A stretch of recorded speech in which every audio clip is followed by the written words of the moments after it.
दोस्तों, स्वागत है आप सभी का लॉ साजिद में। आज हम फैमिली लॉ यूनिट 4 के यानी मैट्रिमोनियल रिलीफ को विस्तार से समझेंगे। यह topic LLB BLLB fifth semester का बेहद महत्वपूर्ण हिस्सा है और लगभग हर एग्जाम में इससे जरूरी प्रश्न पूछा जाता है। चलिए शुरू करते हैं। मैट्रिमोनियल रिलीफ का मतलब है जब शादीशुदा जीवन में तनाव, दूरी, अधिकारों का उल्लंघन यानी कर्तव्यों का पालन न होने जैसे स्थिति बनती है, तब पति पत्नी को जो कानूनी सहारा मिलता है उसे मैट्रिमोनियल रिलीफ कहा जाता है।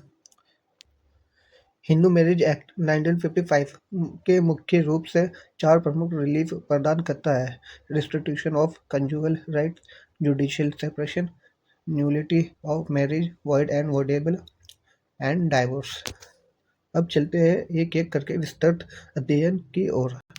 तो आज का ये लेक्चर हमारा बहुत इजी होने वाला है, तो ध्यान से पूरी वीडियो जरूर देखें और वीडियो अच्छी लगे लाइक, कमेंट और सब्सक्राइब करना ना भूलें। और restriction of conjugal rights section 9 RCR का उद्देश्य पति पत्नी के बीच टूटे हुए संबंधों को फिर से सामान्य करना है। जब कोई एक साथी बिना उचित कारण के घर छोड़ दे, दूरी बना ले या दाम्पत्य का पालन न करे, तो दूसरा साथी कोर्ट से आरसीआर का आदेश मांग सकता है। भारतीय कानून का मानना है कि विवाह केवल 2 लोगों का साथ नहीं बल्कि सामाजिक, धार्मिक और नैतिक जिम्मेदारियों का बंधन है। इसलिए कोर्ट पहले विवाह को बचाने की कोशिश करता है और इसी हेतु आरसीआर रेमेडी प्रदान की गई है।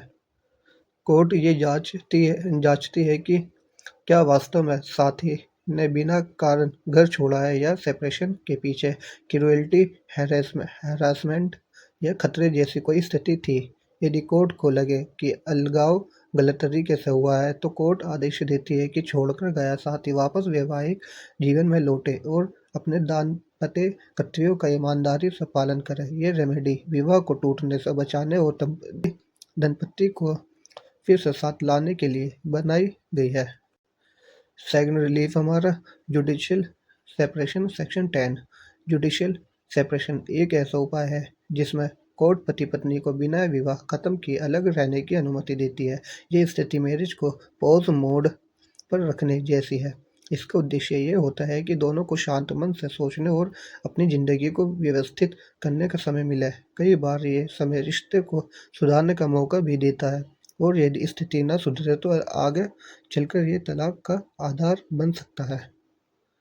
कोर्ट ये रेमेडी तभी देती है जब गंभीर ग्राउंड्स मौजूद हो, जैसे क्रूएल्टी, एडल्ट्री, डिजर्शन, 2 वर्ष का परित्याग, कन्वर्जन, मेंटल डिसऑर्डर, संन्यास या 7 वर्षों की अनुपस्थिति। जुडिशियल सेपरेशन के बाद पति पत्नी 1 वर्ष तक अलग रहते हैं। यदि इस अवधि में सुलह न हो तो वही ग्राउंड्स तलाक के लिए भी उपयोग किए जा सकते हैं। इसलिए जुडिशियल सेपरेशन तलाक से पहले लिया जाने वाला एक संतुलित और कानूनी कदम है। Nullity of marriage section 11 and 12 A. Void marriage section 11। Void marriage वह विवाह है जो शुरू से ही अवैध माना जाता है। ऐसे विवाह को कानून मान्यता नहीं देता क्योंकि ये हिंदू मैरिज एक्ट की अनिवार्य शर्तों का उल्लंघन करना है।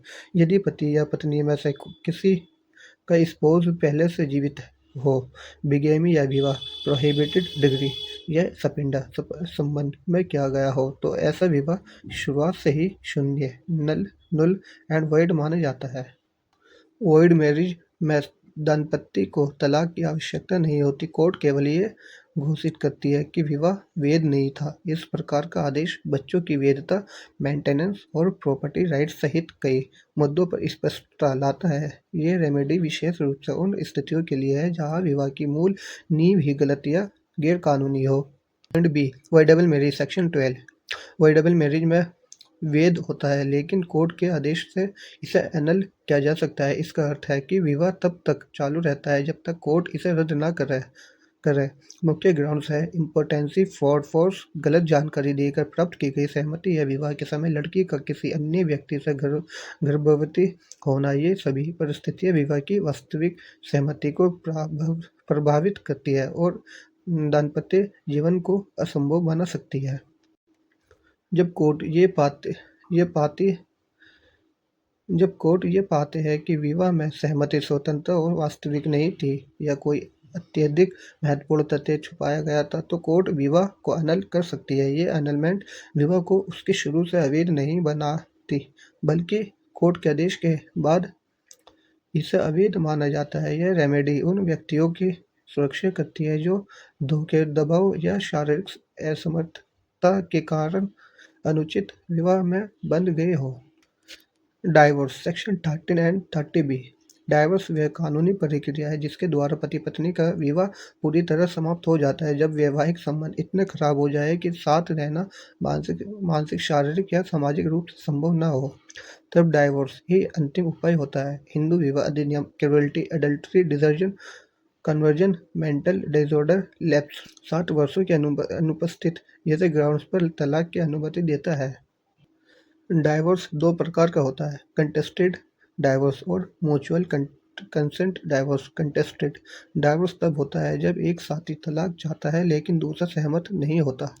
म्यूचुअल डाइवोर्स सेक्शन 13 बी में दोनों पति पत्नी शांतिपूर्ण तरीके से विवाह समाप्त करने के लिए सहमत होते हैं। म्यूचुअल डाइवोर्स अक्सर कम समय लेने वाला, सरल और कम तनाव वाला मार्ग माना जाता है। यह था फैमिली लॉ यूनिट 4 का पूरा विषय मैट्रिमोनियल रिलीफ, सिंपल भाषा और डीप एक्सप्लेनेशन के साथ।